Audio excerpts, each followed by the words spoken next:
L'État reprend, presque, le contrôle d'Eneo. Le Cameroun s'apprête à faire un retour remarqué dans le capital d'Eneo, principal producteur et distributeur d'électricité du pays. Le fonds britannique Actis a validé une offre de 78 milliards francs CFA, soit environ 119 millions d'euros, pour lui céder ses 51% de parts. Dans une lettre datée du 22 mai, David Alderton, représentant d'Actis et patron de Cameroon Power Holdings, a confirmé cet accord de principe. Mais attention, pas de chèque sans condition, car en effet, Actis exige le règlement intégral des sommes dues par Eneo, notamment pour des contrats de services techniques. D'ailleurs, un contentieux est encore en cours devant la Chambre de commerce internationale à Paris en cause, la validation tardive de certains investissements par l'ARCEL, le régulateur local.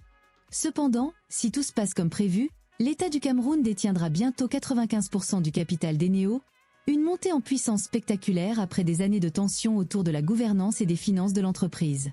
Le reste des parts, soit 5%, restera entre les mains des employés.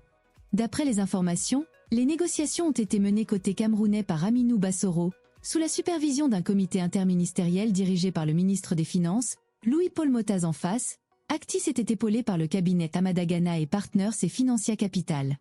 Reste une dernière étape, celle de la signature du président Paul Biya. Lire l'intégralité de l'article sur Magazine Page Jaune en cliquant sur le lien en dessous.